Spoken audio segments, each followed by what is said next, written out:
Сәлеметсіздер ме? Мен Қызылқоға ауданы Сағыз ауылы Қызылқоға оқушылар үйірмесінің оқушысы Рахымжан Ақгүл Ибрагимқызы. Бүгін менің сіздерге ұсынатын жобам жаяу жүру арқылы энергия алу.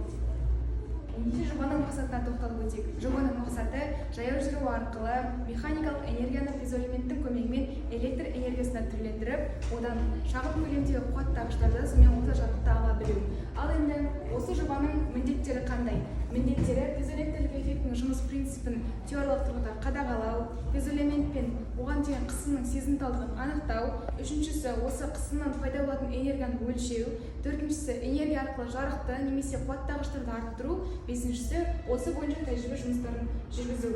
Жалпы энергия дегеніміз не? Энергия дегеніміз бұл бізде адамзаттың өркениеттің дамуы, бүгінгі қоғамның прогресінің басты қозғаушы күшіне кіреді. Бүгінгі таңда барлық дүние тікелей энергияға байланысты. Осы механикалық энергияны бір арнаға тоғыстырудың нәтижесінде электр энергиясын алуымызға болады. Ал осыған пьезоэлемент өзінің маңыздылығын тигізеді. Жалпы пьезоэлемент эффекті дегеніміз бұл бізде белгілі бір денеге қысым түскенде пайда болатын энергиялық құбылыс болып табылады екен. Осы пьезоэлементтің артықшылығы неде? Пьезоэлементтің артықшылығы бізде ол экологиялық таза, қалыпты және де қарапайым. Біз оларды әуежайларда, вокзалдарда, мектеп дәліздерінде сонымен қоса тротуардың плиткаларының астында қолдануымызға болады. Ендеше мен сіздерге осы жобам туралы айтып өтсем. Яғни бізде қолданатын басты құралдар пьезоэлементтің дөңгелек түрі, одан кейін аккумулятор, одан кейін жарық жойғыш шамның қатары. Сонымен қоса осы тоқ күшін өлшейтін мультиметрда қосымша материалдарда керек болып табылады. Ең бірінші осы пьезоэлементті өзінің негізіне орнына орнатамыз. Одан кейін одан шығып тұрған осы екі сымды жарық жойғыштың осы екі сымына біріктіреміз. Сол кезде осының үстіне қысым түскен кезде бізде кернеу пайда болады. Кернеу мен тоқ күші пайда болу арқылы біз олардан жарық ала аламыз. Мысалға қазір осының үстінен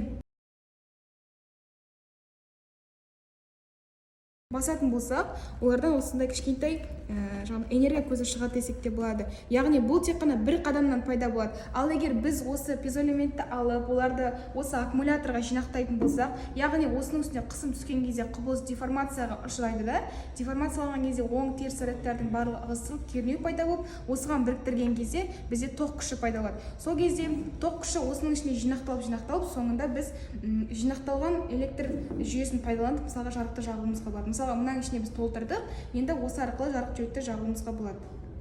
Мысалға міне осылай жүзеге асырылады.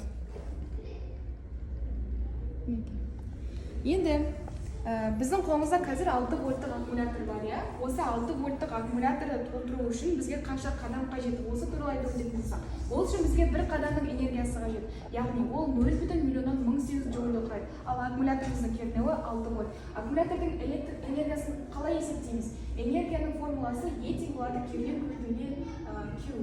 Бірақ аккумулятор ал егер біздің аккумуляторымыз 4H болғандықтан осы 85 миллионды пайдаланып, біз осы 6 вольттық аккумуляторымызды толтыра алады екенбіз.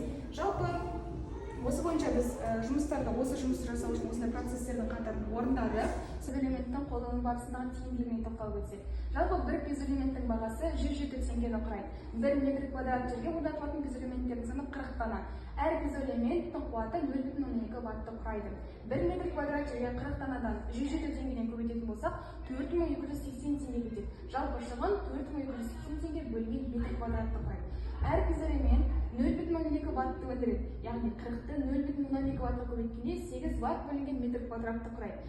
Қазақстанда 1 киловатт бөлінген сағат 20 теңгені аймаққа қарайды. Яғни метр квадрат жердегі пьезоэлемент 1 сағатта шамамен 0,16 теңгені аймаққа, яғни үкіметке табыс әкеліп отырады екен. Жалпы енді біз осы пьезоэлементті осы 6 вольттық аккумуляторды асханаға келген оқушылардың арасында тәжірибе арқылы жүргіздік. Мысалы осыны күн сайын қою арқылы оқушылардан 85 миллиондай қадамды алу арқылы аккумулятордың қатарын толтырдық десек те болады. Яғни осы арқылы біз жаңағыдай жарық жүйекті жағып, немесе телефонды зарядтауымызға, заряд арқылы бір-біріне тығып қуат көзін алуымызға болады екен. Жалпы енді өзіміздің жобамызды қорытындылай түсек, толықтай сөзді түйіндей келе, жалпы біз зерттеу барысында адам қадамының әсерінен тоқ күші мен кернеуді ала білдік. Яғни бұл ертеңгі уақыттарда көшелердің жарықтарында немесе шағын көлемдегі қуаттағыштарды қуаттау кезінде қолдануымызға болады екен. Адамның әрбір қадамы ертеңгі үлкен істердің бастамасы. Бүгінгі менің ұсынған шағын көлемдегі жобам ертеңгі ұлы істердің кішкентай қадамы деп білемін. Назарларыңызға көп рахмет.